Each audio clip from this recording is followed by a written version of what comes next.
우리가 방금 들었던 저 아름다운 찬양대의 노래가 바로 저기는 성경절입니다. 우리가 오늘 여러분들을 초대한 이유는 저것 때문에 그래요. 하나님은 여러분에게 복을 주시고 여러분을 지키시기를 원하고, 하나님은 당신의 얼굴을 여러분에게 비추사 은혜 베푸시기를 원하고, 하나님은 그의 얼굴을 여러분을 향하여 드사 평강 주시기를 원하노라. 하나님은 성경에 지속적으로 여러 사람들을 향해서 반복적인 말씀을 하시는데, 그것은 뭐냐면 하나님을 먼저 믿는 사람들에게 부탁하기를, 하나님은 여러분들에게 복을 주시고 하나님은 여러분들을 지키시고, 그리고 하나님은 마치 사람이 하듯이 얼굴을 돌려서 여러분을 살피면서 여러분에게 은혜 베푸시기를 원할 뿐 아니라, 그리고 하나님은 여러분에게 평강 주시기를 원한다는 말씀입니다. 그러니까 사람들이 교회 오라고 초대하잖아요. 이 바쁜데 어떡하지? 내가 일정인데 어떻게 할까? 나는 체질이 아닌 것 같아 생각할 수도 있지 않습니까? 그런데 실은 우리가 사람들을 초대하고 함께 이 공간 속에 있기를 원하는 것은 하나님께서 이 공간 안에 있는 사람들에게 동일하게 복을 주시기를 원하기 때문에 그래요. 여러분, 어떤 좋아하는 사람이나 또는 어디 갈 때 반드시 꽃집에 가서 뭘 사가죠? 보통 여러분들은 어떤 꽃을 좋아하시나요? 이쁘기는 할매꽃이 이쁜데 이름이 조금 그래요. 그죠? 네. 이름만 아니면 그거 괜찮은데 그 꽃이 그렇잖아요. 네. 여러분, 우리가 그럼 어떻게 하면 하나님께서 여러분들을 축복하시고, 그리고 제가 실은 올해 제목을 그랬잖아요. 사람이 왜 뭐보다 아름다운가? 실은 그거 아니거든. 늙으면 화장도 안 받잖아요.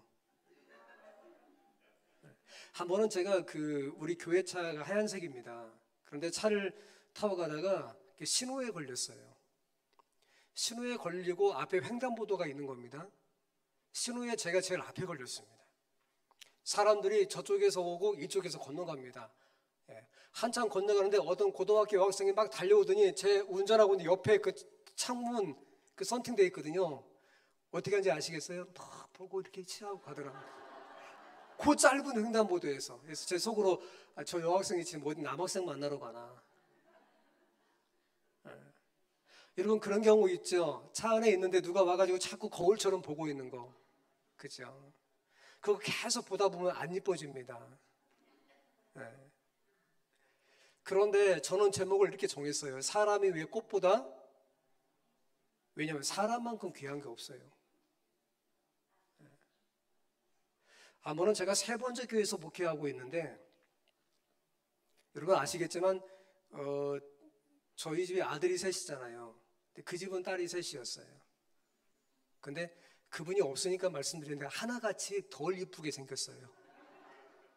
제가 웬만하면 이런 말씀 안 드리는데 제가 실명을 말씀 안 드려 다행이에요. 하루는 그 젊은 애기 엄마가 저희 사택에 왔습니다. 그러니까 제가 머물고 있는 집에 온 겁니다. 하도 교인들이 안 예쁘다 안 예쁘다 안 예쁘다 하니까 우리한테 온 거예요. 그리고 이렇게 물었습니다. 목사님, 정말 제 아이가 안 예쁜가요? 근데 그 옆에 있는 우리 집사람이 참 지혜스럽게 단방에 끝났습니다. 네. 자기가 보기엔 뭐한데? 예쁘지.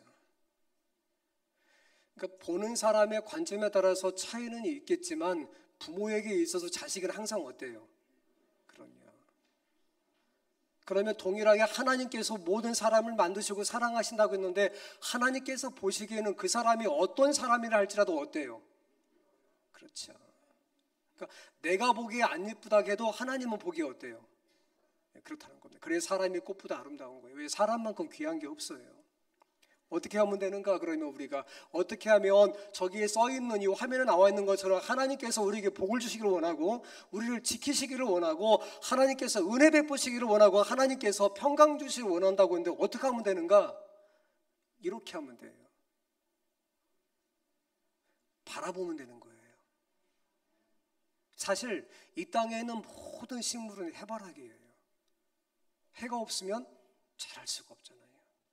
간혹 해가 없는 것처럼 보이는 음지에서 자라는 식물들이 간혹 있어요. 하지만 그거 아세요, 여러분? 꽃은 피울 수 있지만 열매는 맺을 수 없어요. 열매처럼 보여도 햇빛이 없으면 그 안에 실제 열매의 내용이 없는 것이죠. 그래서 사람도 하나님을 바라보는 거예요.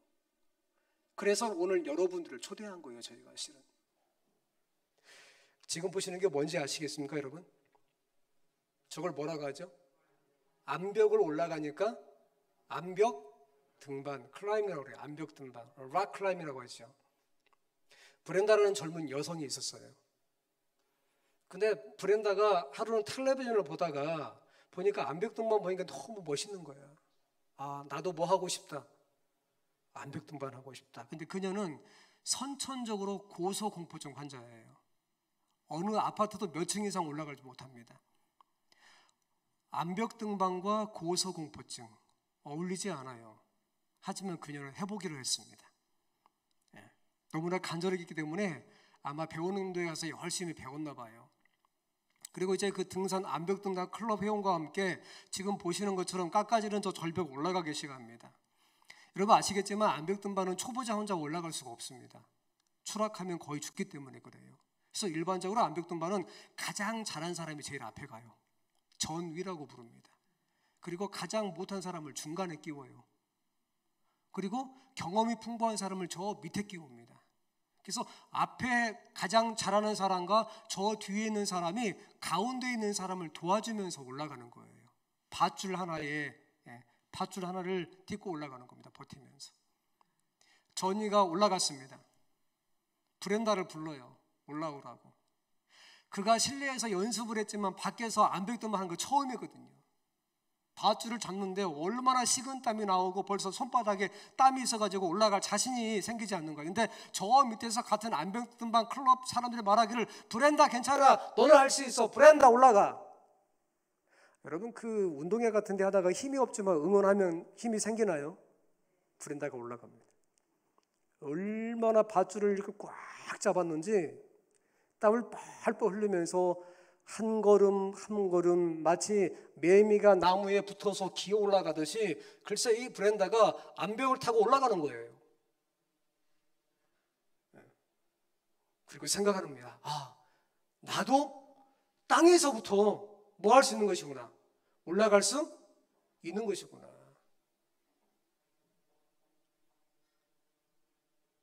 그리고 저 밑에서 계속 말하면 브렌다 괜찮아. 어디만 보고 올라가? 위만 보고 올라가. 위만 보고 올라가. 브렌다는 스스로 말합니다. 그래, 나는 할 수 있어. 위만 보고 올라가. 위만 보고 올라가. 자기 혼자 말하는 거야 지금. 거의 암벽 등반의 3분의 2 정도 포인트에 갔는데 브렌다가 너무 힘드니까 앞에 있는 조언이가 그랬습니다. 어이 좀 쉬었다 가지. 근데 이 올라가다가 쉬었다 가게 되면 여러분 아시겠지만 이 밧줄 하나에 사람이 이렇게 대롱대롱 매달려서 올라가기 때문에 밧줄을 묶어놨던 끈이 풀리거나 아니면 밧줄을 박아놓은 못이 풀리거나 어떤 문제가 발생하게 되면 다 죽는 거잖아요. 그러니까 앞에 있는 주원이가 바위에 붙어가지고 옆에 있는 안전 밧줄을 흔듭니다. 바위에 잘 들어갔는가 안 들어갔는가 당겨야 되니까. 그러니까 흔들다 보니까 밧줄이 밑으로 가면서 이렇게 S자를 그리면서 점점점 파동이 커지더니 두 번째 뒤에 있는 브렌다의 눈을 탁 때리게 말았습니다.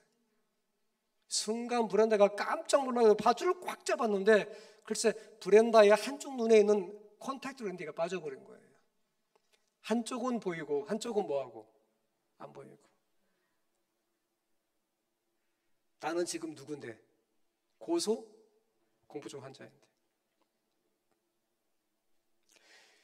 정신이 있는지 정신이 없는지 몰라요. 그런데 여하튼 브렌다가 저 앞에 있는 사람의 뒷모습만 보고 따라서 올라갔습니다. 그리고 어쨌든 그녀가 이 렌즈가 빠지기 때문에 정상까지 갔어요.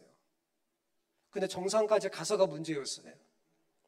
올라올 때는 올라왔는데 다시 저 밑에를 가고 보고 내려가려고 하니까 도저히 엄두가 나지 않고 한쪽 눈은 거의 보이지 않았거든요. 조금 있으면 해가 질 건데 혹시나 하고 그 뒤에 있는 백팩, 가방에 여분의 렌즈를 가져왔는가 해봤더니 글쎄 집에 놓고 온 거예요. 꼼짝없이 그녀는 정상에 있어야만 됩니다. 너무나 두렵고 내가 지금 어떻게 해야 될까? 그동안 했던 수많은 연습이 그녀가 과거에 가지고 있었던 고소공포증이라는 두려움 하나로 삽시간에 사라지고 없습니다. 그런데 그녀가 정상에 앉아가지고 저 멀리를 바라보고 있는데 한쪽은 보이고 한쪽은 보이지 않고 그 상황에서 바라보고 있는데 갑자기 그녀 머리 가운데 한 성경 말씀이 떠오르기 전에 다 생각나지 않냐고 한 부분만 생각납니다. 저기 보시는 것처럼 하나님의 눈은 온 땅을 두루 뭐해서 감찰하사. 저게 영어 성경 보면 어떤 말씀이냐면 하나님의 눈들이 세상의 모든 걸 다 본다는 뜻이거든요. 하나님이 세상의 모든 걸 살핀다는 말씀이에요. 브랜다가 생각합니다. 만약에 저 성경 말씀이 맞다면 저 성경 말씀처럼 하나님의 수많은 눈들이 세상 어디에 모든 것들을 살핀다는 것이 맞다면 바람에 날려갔는지 냇물에 흘러가고 있는지 아니면 나뭇잎 위에 사뿐이 떨어졌는지는 모르겠지만 지금 내 렌즈가 어디 있는지 아무도 모르지만 누구는 아십니까? 하나님은 아신다고 생각한 거예요. 브렌다가. 그것도 암벽등반 산 정상에서. 그래서 거기서 기도합니다. 하나님, 저 아시죠? 제 심장이 뛰고 마음은 두려움이 저를 삼킬 것만 같아요. 저는 집에 가고 싶은데 어떻게 올라왔는데 돌아갈 수는 없잖아요. 잠시 후면 해가 질 건데. 아무도 모르지만 하나님은 아시잖아요. 제 렌즈가 바람에 날아가고 있는지 어디에 처박혀서 사라지고 있는지 제발 제 렌즈 좀 찾아주세요.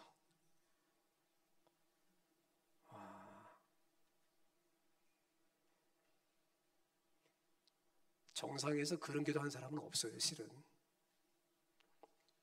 브렌다가 그 기도를 끝나자마자 저 밑에서 브렌다가 전혀 모르는 두 번째 등산팀이 올라오고 있었어요.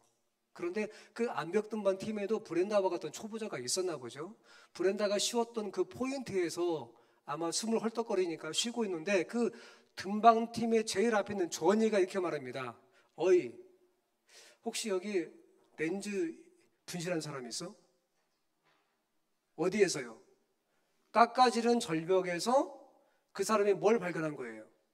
브렌다가 분실한 렌즈를 발견한 거예요. 자, 여러분, 그러면 이 사람은 어떻게 해서 렌즈를 찾았을까요? 거기에서 숨을 헐떡거리며 쉬고 있는데 바위를 이렇게 보고 있잖아요. 매미처럼 달라붙어 있잖아요. 그런데 개미 한 마리가 바위 틈 사이로 저거 머리에 이고 가고 있더래요. 이렇게. 개미 한 마리가 실제로. 이야기는 여기서 끝나지 않아요. 브렌다가 그 산을 내려와서 집에 가서 자기 아빠에게 말합니다. 오늘 이런 일이 있었다고. 근데 브렌다의 아빠의 직업이 뭐냐면 그 만화가예요. 여러분 신문 같은 데 보면 만화, 그 과거 신문 제일 앞편에 만평이라고 해서 만화 그리는 사람 있죠. 그게 그 아버지의 직업이야. 아버지가 이야기를 듣고 너무나 감동을 받아가지고 이렇게 그림을 그려서 미국의 신문에 냈습니다. 이게 신문에 나와 있는 그림의 원본이에요. 이게. 근데 브렌다의 아버지가 잘 그렸습니까? 그 신문에 나온 건데 브렌다의 아버지가 글쎄 저것을 그리면서 브렌다의 감동받은 사연을 그린 게 아니고 개미의 사연을 저기에 그렸죠. 저 영어를 제가 이렇게 간략하게 번역해 보겠습니다. 이런 겁니다. 개미가 말하는 겁니다. 하나님, 저는 왜 이것을 지고 가라고 하시는지 모릅니다. 먹을 수도 없고 정말 무겁네요. 하지만 주님이 원하시니 지고 갑니다.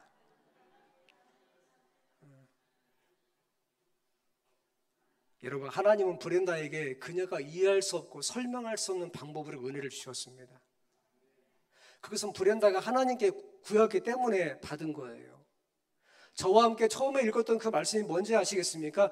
여호와는 내게 뭐 하기를 원하고 복을 주시기를 원한다고요. 하나님께서는 여러분에게 여러분이 생각하는 복이 아니라 하나님이 생각하는 복을 주시기를 원하십니다. 여러분, 아셔야 할 게 있습니다. 나도 내 마음을 모를 때가 있어요, 없어요? 이거 혹시 그거 경험해 보신 적 있습니까? 누구한테 실컷 전화해서 열심히 말한 다음에 내가 지금 뭔 소리 하는지 모르겠어 전화 끊은 적 있습니까? 여러분, 제가 이번 주에 전화를 받았어요. 제가 이 말씀을 준비하기 위해서 제가 오래전부터 성경 말씀을 정하고 여기에 오신 분들을 위해서 기도하고 정말 이번 주는 밥도 잘 넘어가지 않았어요. 매주마다 설교하지만 여러분들에게 하나님을 어떻게 소개하면 좋을지에 대한 제 마음에 부담감이 있었기 때문이에요. 밤 9시 책상에 앉아있는데 하루 종일 전화가 왔어요. 미국에서. 대학 다닐 때 후배예요. 제가 3시간 통화했습니다. 남자 같으면 10분 만에 끊었을 건데 여자라서 3시간 통화했어요. 우리 집사람은 왔다 가냐 하면서 무슨 전화 오래 하냐고 빨리 끊으라고 하는데 끊을 수가 없더라고. 저는 거의 들었습니다. 거의 듣고 이야기를 계속 듣는 거예요. 그리고 3시간 끝나고 제가 말하려고 하는데 그쪽에서 저한테 이렇게 전화하고 끊었습니다. 목사님, 자세한 내용은 내일 하시게요. 저 지금 뭐 해야 되는데, 지금 이 말씀 준비해야 되는데.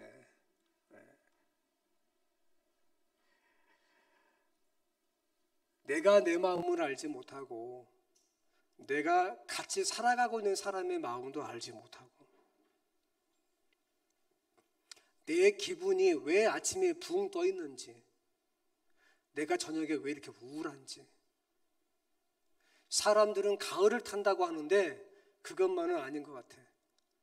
왜 옆집 사람은 행복하고 무난하게 보이는데 우리 집만 수많은 일들이 벌어지는지. 여러분, 그런데 기억하십시오. 읽어보십니다. 시작.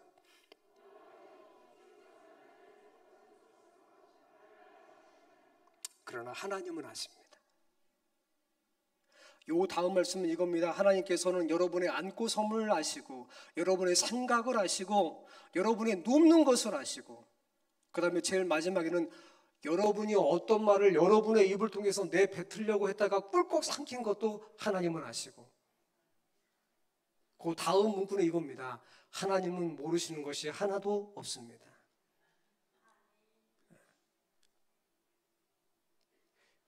여러분, 그래서 교회에서 여러분들을 초대하는 거예요. 하나님이 여러분을 아신다고요. 그래서 저희 교인들을 통해서 여러분들을 초대하는 것은 저희가 특별한 무엇이 있어서가 아니고 하나님께서 여러분을 아시기 때문에 여러분을 초대하는 거예요. 보시면 아이가 있어요. 이 아이가 늙으면 저렇게 된가요? 늙으면 저렇게 주름이 생겨요, 안 생겨요? 생기죠. 예. 그러면 여기 원숭이가 있어요. 얘가 늙으면 저렇게 되나요? 안 되는 거예요. 왜 그러죠? 사람은 늙어도 사람인데 원숭이는 늙어도 뭐밖에 안 돼요? 그렇죠. 어떤 사람들은 중간에 사람들이 진화되어서 됐다고 하지만 그렇잖아요. 중간 단계가 없어요. 근데 많은 사람들이 하나님을 믿지 아니하면 진화론을 믿죠. 한번 잠깐 보시겠습니까? 요거 자, 한번 보시겠습니다. 이 사람은 그 세계적인 그 진화 생물학자인 영국의 리처드 도킨스 박사예요. 세계적인 석학입니다. 아직 살아 있어요. 그래서 현재 전 세계에 생존한 사람 가운데 가장 탁월한 사람이에요. 우리 한국에 와서도 강의를 한 적이 있어요. 근데 어떤 한 기자가 이 도킨스 박사를 찾아가서 진화의 중간 단계가 있는가를 질문하게 됩니다. 그 촬영을 해야 한번 보시겠습니다. 잠시.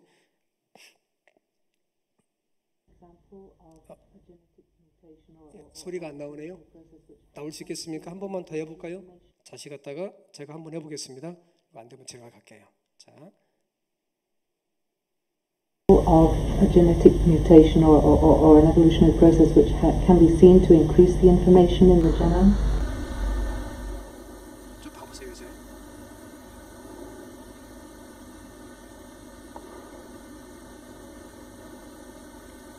한참 있어요.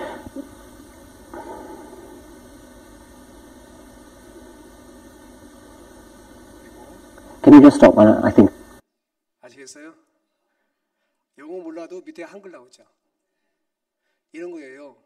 도킨스 박사님, 당신은 세계적인 석학인데 정말 당신이 말한 것처럼 원숭이가 사람이 되고 아주 단세포가 다세포가 되는 이런 것을 중간 단계가 있는 것을 실제로 보시거나 증명할 수 있습니까? 라고 물어보는 거예요. 그러니까 이 도킨스 박사가 한참을 하다가 제일 마지막에 기자한테 뭐라고 하면 뭐 해달라고? 촬영을 중단해달라고 할 말이 없는 거예요. 아니라는 거예요. 현존 세계에서 가장 탁월한 사람이에요. 강의를 수없이 합니다. 가서 물은 거예요. 우리에게 보여달라. 원숭이가 어떻게 사람이 되는지 보여달라. 한참 고민하다가 그가 말합니다. 촬영을 중단하라고. 야곱아 너를 창조하신 여호와께서 지금 말씀하시느니라. 그래서 야곱은 하나님을 믿거나 초대받은 사람들이에요. 너를 창조하신 여호와께서, 사람을 창조하신 여호와께서 말씀하시는데 내가 너를 지명하여 불렀나니 너는 누구의 것이라고요? 하나님의 것이라고요. 그래서 하나님이 여러분들을 그냥 내버려 두지 않는 겁니다. 여러분 기억하십시오. 내가 오늘 여기에 온 것은 어떤 사람이 나를 초대해서 여기에 온 것이긴 하지만 하나님께서 어떠한 이유를 통해서 여러분들을 이곳으로 인도하셨음을 여러분 기억하시기를 바랍니다. 제가 한 사람의 이야기를 하게 됩니다. 성경 가운데 누가복음 책에 보게 되면은 이런 말씀이 있습니다. 예수께서 여리고로 들어 지나가시더라. 삭개오라 이름하는 자가 있으니 세리장이요 또한 부자라. 그가 예수께서 어떠한 사람인가 하여 보고자 하되 키가 작고 사람이 많아 할 수 없어 앞으로 달려가서 보기 위하여 돌무화과 나무 위에 올라가니 이는 예수께서 그리로 지나가시게 되미르라.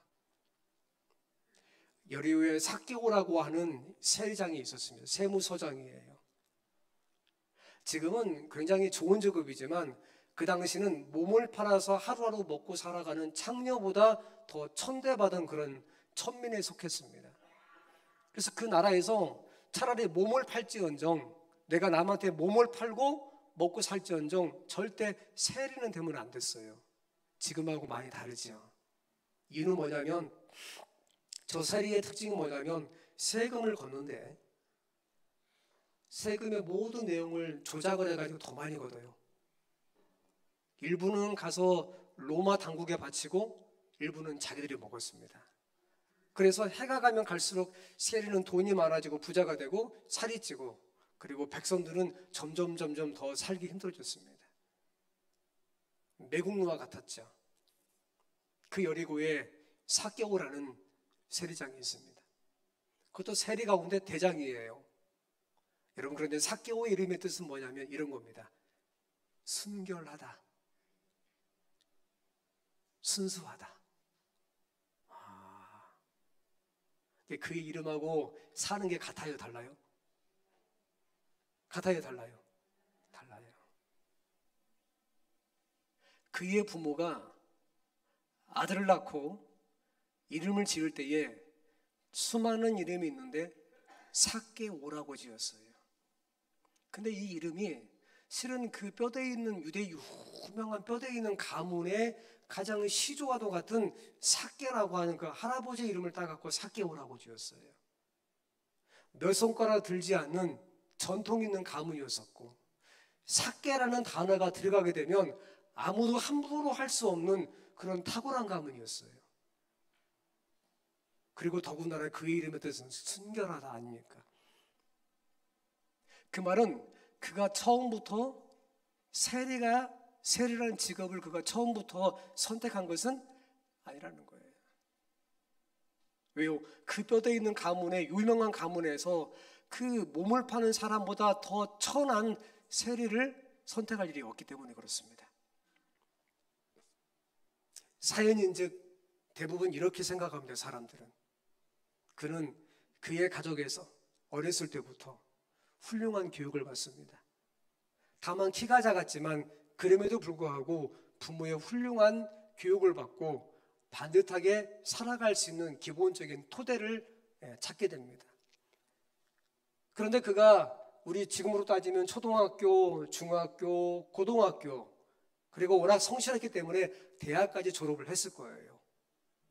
대학을 졸업하고 가정을 꾸리고 직업을 찾아야 되는데 막상 대학을 졸업하고 보니까 로마의 그 통치 아래에 있게 되고 부정부패가 너무 심하기 때문에 정직하게 살려고 하다 보니까 어디 하나 원세를 내도 오란 데가 없는 거예요. 여러분 그 사람이요 뭐 대부분 그런 경험 하시겠지만 열심히 공부해서 준비를 했는데 어디 가서 일할 곳이 없게 되면 그것만큼 힘든 거 없어요. 정말 저희 친족 가운데에도 대학을 졸업하고 원서를 200장을 냈는데 오란 데가 한 군데도 없었어요. 과거에. 그리고 어떤 현상이 벌어지냐면 머리가 빠지기 시작했어요. 이해하시겠습니까 여러분? 탈모예요. 나중에 직장을 잡으니까 머리가 다시 생기더라고. 즉 그는 그가 원하지 않았지만 부득이하게 생존을 위하여 세리라는 직업을 선택했다는 거예요. 마치 그것은 여러분들이 이 세상을 살아가게 되면서 원하지 않지만 어떤 것을 선택할 수밖에 없는 그런 상황에 직면한 것과 동일한 것이죠. 그가 그 다음에 세리장까지 올라간 걸 봤을 때에 아마 모르긴 몰라도 그는 아마 그 직업에 최선껏 충실했던 것 같아요. 그가 충실했다는 것은 백성 가운데 누군가는 그만큼 그 때문에 고통을 받았다는 것이죠. 덕분에 그는 부자가 되었습니다. 아마 그의 자식들은 넉넉하게 먹고 살고 좋은 옷을 입고 좋은 학교를 갔을 수 있습니다. 넉넉했기 때문에. 하지만 그렇게 했지만 그가 시간이 지나고 나면서 그의 마음 가운데 회의감이 듭니다. 내가 이렇게 살아서 되나? 실은 이렇게 안 살아도 될 뻔했는데 나와 함께 같이 공부했던 우리 친구들 보니까 그냥 정직하고 성실하게 살아가도 나하고는 다른 삶을 살지만 돌이켜 보니까 다들 인생을 나름대로 살아가던데 어떤 사람은 넉넉하고 다른 사람은 덜 넉넉해도 나름대로 살아가던데 내 모습은 어떤가? 앞에서는 나에게 사람들이 굽신거리지만 내 뒤에 대고는 끊임없이 내구느라고 욕을 하게 되고 우리 아이들은 넉넉하게 살아가고 있지만 나 때문에 우리 아이들도 세리라고는 굴레에 더 씌워서 평생을 살아가야 되지 않는가? 내가 이렇게 살라고 내 이름이 삭개오가 되었던가?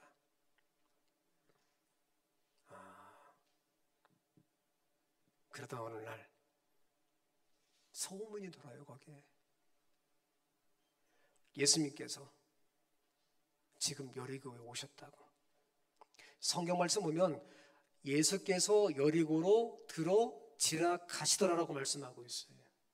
그 헬라어로 보게 되면 이게 뭐냐면은 예수님께서 본래 가시려고 하신 것이 여리고가 아니라는 뜻이에요.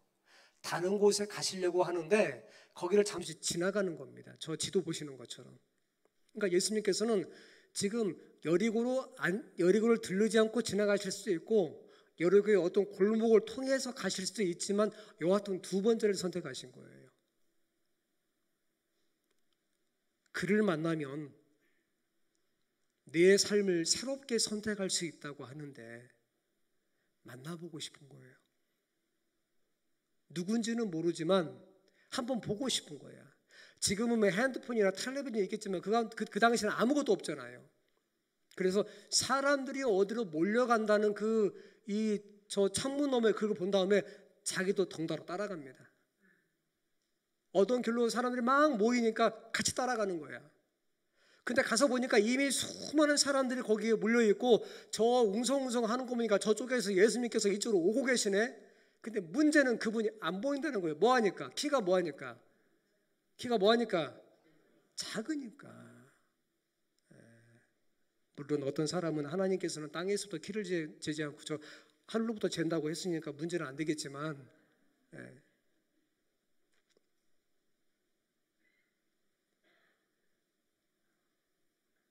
간절함이 있어요.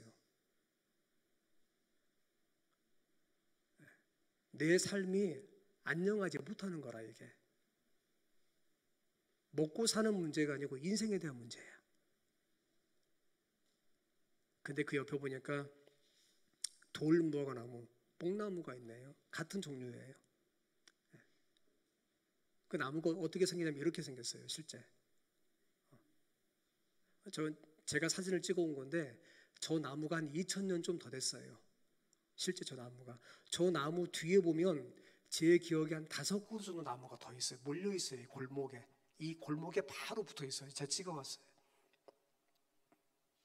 그날 거기에 예수님께서 그 골목을 지나가실 때에 거기에 있던 모든 사람은 죽었지만 저기 있는 저 나무는 살아서 그 광경을 봤을 거라고. 아, 뽕나무, 돌무화과 나무가 있네. 거기에 조용히 올라갑니다.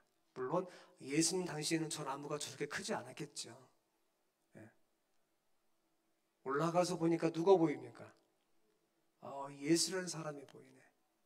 나뭇가지에 이렇게 숨어서 보는 거예요.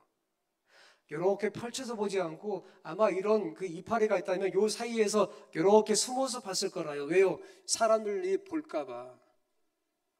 점점점 군중들은 뒤로 물러가게 되고 예수님은 그 길을 지나가시려고 합니다.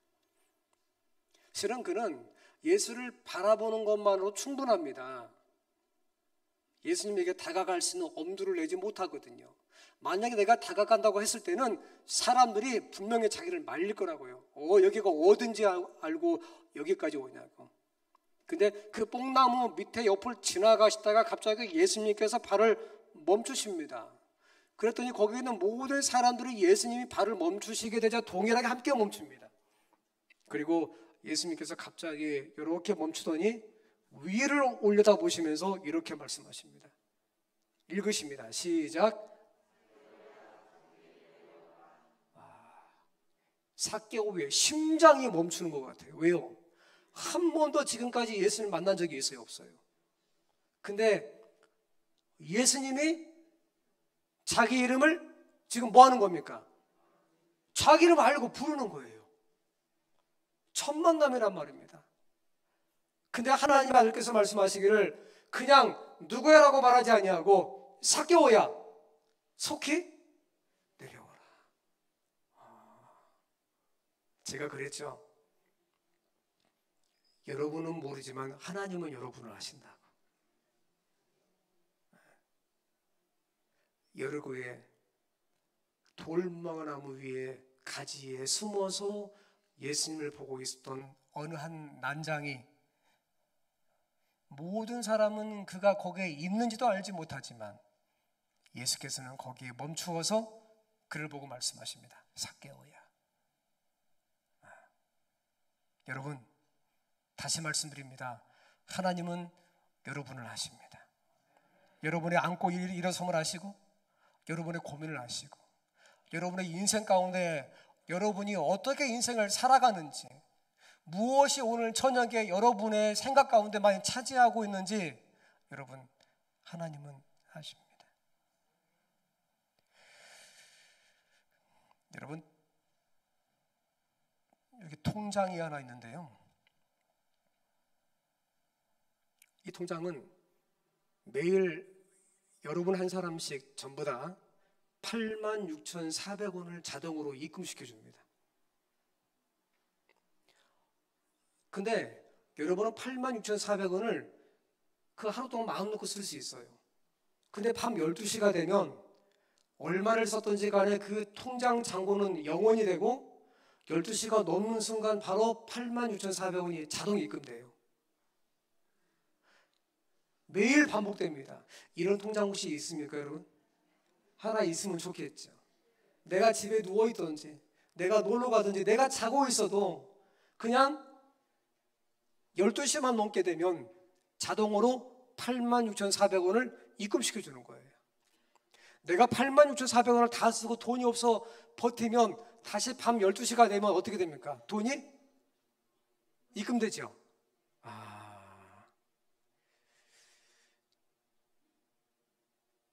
저한테 오시면 제가 하나 드리겠습니다. 제가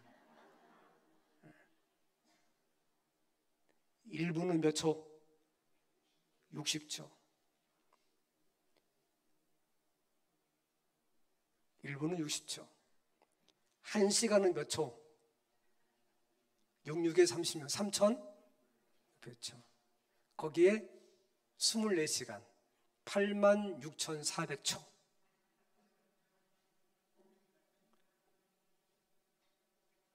하루에 24시간. 그가 어떤 사람이든지 하나님께서 여러분 각자에게 주신 86,400초. 밤 12시가 넘으면 자동으로 입금되는 86,400초. 하나님이 여러분에게 주신 선물입니다. 선물이에요. 시간은 선물과도 같아요. 하나님께서 여러분 한 사람 한 사람에게 시간이라고 하는 선물을 주시고 그 시간 속에서 어떤 사람은 짐을 지고 서 있고 어떤 사람은 짐을 벗고 쉬고 있습니다. 전자가 됐건 후자가 됐건 시간은 그렇게 주어지고 시간은 그렇게 흘러가게 돼 있죠. 그런데 문제는 그 86,400초의 시간이 매일 주어지긴 하지만 영원하지는 않다는 거예요. 왜냐하면 인류의 조상의 범죄로 말미암아 사람이 본래 영원히 살도록 창조가 되었지만 지금처럼 나이가 들면 건강한 사람도 당연히 아파서 나중에 늙어서 또는 사고로 말미암아 다시 과거의 흙으로 돌아갈 수밖에 없게 되었다는 거예요. 오늘 24시간 하나님이 주신 선물. 그날 그 삭개오가 예수를 영접하고 그가 하나님의 자녀가 되었던 것처럼 꽃보다 더 소중하고 남들은 뭐라 할지라도 내가 보기에 가장 소중한 내 자식처럼 하나님께서 여러분 한 사람 한 사람을 그렇게 보시고 늘 하나님께로 초대하신다는 것 여러분 기억하시기를 바랍니다. 폴 칼리틴이라고 하는 미국의 유명한 의사가 있었어요. 36살. 아주 특별한 과정을 밟았고 그는 신경외과 6년 차였습니다. 그리고 얼마 있으면 자식이 태어날 거고요. 올해만 지나고 내년 되면 그는 스페셜리스트가 되기 때문에 그의 연봉은 200만 불. 지금으로 따지면 한 28억 정도 매년 버는 거예요. 많이 법니까 그러면? 지금 우리 한국 환율로 따지면 매해 그는 28억 정도의 월급을 받습니다. 그 신경외과 그 스페셜리스트가. 귀하신 몸이니까 새벽부터 시간을 쪼개서 살아갑니다. 86,400초를. 어느 날 여러 사람을 진료하고 돌려보내고 반복되는데 기다리는 거예요. 내년만. 올해까지만 하면 되는 거예요. 자기는. 내년부터는 모든 게 자유입니다. 28억의 연봉이 올 거고 자기 아내와 함께 휴가도 갈 수 있고 다양한 걸 꾸밀 인생을 살아갈 거라. 그런데 오늘 갑자기 허리가 조금씩 안 좋아지기 시작해. 디스크인가? 내가 아직 젊은데 괜찮아지겠지. 점진적으로 계속 시간이 흘러가다가 안 되겠다 싶어서 엑스레이를 찍어요. 그 자기 병원에서. 그리고 다른 닥터가 말합니다. 아이고 어떡하죠? 폐암 말기네요. 그의 시간이 멈추려고 합니다. 올해만 지나면 되는 거예요. 그러면 더 이상 고생 안 해도 되거든요. 미국 내에서 1%의 연봉을 받으면서 살 수 있었어. 근데 그 마지막 해에 몸이 안 좋기 시작하더니 암기 폐암 말기래요. 그의 시간이 정말 멈출 것만 같습니다. 그런 수많은 방법을 동원해요. 의사니까. 하지만 그의 시간은 계속 멈출 것만 같아요. 여러분 사실 그 손목시계 차시는 분 있어요? 이 가운데? 손목시계 있으시죠? 저기 있네요. 그죠? 여러분 시계는 말이에요. 시간이잖아요. 시간은 살아있는 사람에게만 의미가 있는 거예요. 죽은 사람은 시계가 필요 있어요? 없어요? 거기도 있어요? 고마워요. 예. 그리고 그가 압니다. 내 시간이 정말 멈출 수밖에 없다는가. 그래서 그가 책을 써요. 2년 동안. 저 책이 저겁니다.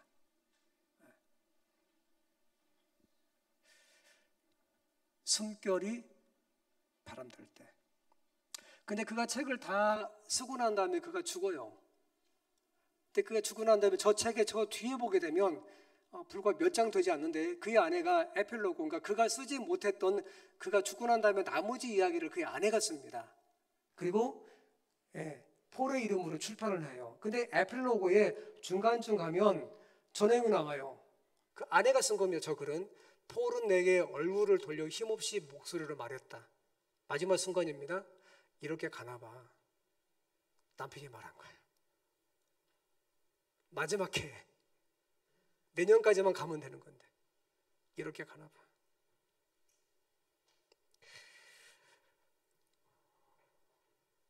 두 번째 이야기. 이대 교수, 연세대학 교수입니다. 한국 유방암의 권위자예요. 이 사람을 만나고 싶은 환자가 대한민국에 가장 많습니다. 랭킹 1위입니다. 이번에 진료를 받기 위해서 1년 이상 기다려야만 돼요. 그런데 그가 어느 날 대장암에 걸립니다. 그리고 암 수술을 12번을 해요. 12번을 합니다. 그리고 10번째 암이 재발했을 때 그도 알아요. 폴 칼리티처럼 내 시간이 뭐 하려고 한다? 멈추려고 한다. 그래서 그도 책을 씁니다. 자기 이름을 따가지고 희대의 소망이라고, 희대의 희망이라고 이렇게 씁니다. 그리고 그 책에 그는 이렇게 말합니다. 나는 모든 일에 감사한다. 10번 재발한 것도, 간과 뼈에만 암세포가 재발한 것도 감사한다. 한쪽 다리를 쓸 수 없는 저른바리가 되었어도 감사한다. 혼자 힘으로는 바지도 입을 수 없지만 그래도 감사한다. 다리에 통증이 와서 잠을 못 자고 가만히 앉아서 간신히 눈을 붙여도 뭐 한다? 감사한다. 두 사람의 시간이 멈추려고 합니다. 여기 있는 우리의 시간도 언젠가 멈추려고 할 겁니다. 한 사람이 말합니다. 이렇게 가나봐. 어쩌지? 그리고 예수를 믿고 있는 한 사람이 말합니다. 나는 다리에 통증이 와가지고 잠을 못 자고 가만히 앉아서 간신히 눈을 붙여도 뭐한다? 감사합니다. 읽으십니다. 마지막 말씀입니다. 시작.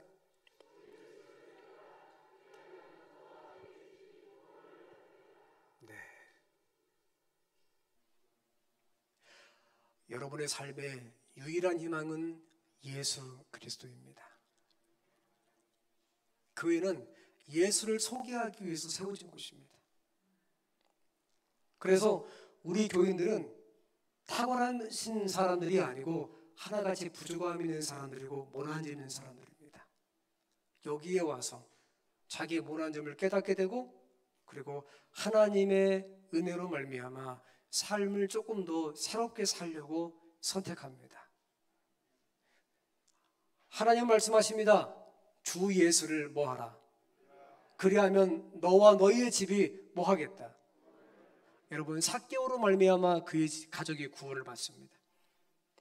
그리고 예수를 영접한 사람에게 있어서 그의 시간이 멈추지만 하나님 앞에 감사합니다. 그리고 하나님께서 그들의 이름을 기억하시고 성경에서 말하는 그를 구원하기 위해서 하나님의 기억 속에 그를 저장해 놓습니다. 그리고 더 나은 삶을 위하여 그를 새롭게 부활이라고 하죠. 깨우실 것을 성경은 기록하고 저희는 그렇게 믿습니다. 친애하는 성도님들, 그리고 초청받아서 저희 교회를 찾으신 여러분, 사람이 아무리 못한다 할지라도, 사람이 아무리 다른 사람에 비해서 부족하다 할지라도 그것이 결코 꽃보다 못하지 않습니다. 왜냐하면 비록 그 사람이 그렇게 인생을 살아가지만 그를 만드신 분은 하나님이시고 그 사람을 새롭게 하기 위하여 하나님께서 이 땅에 오셔서 당신의 생명을 대가로 지불하시고 주 예수를 믿으라, 그리하면 너와 너희 집이 구원을 받겠다, 그 약속을 주기 때문입니다.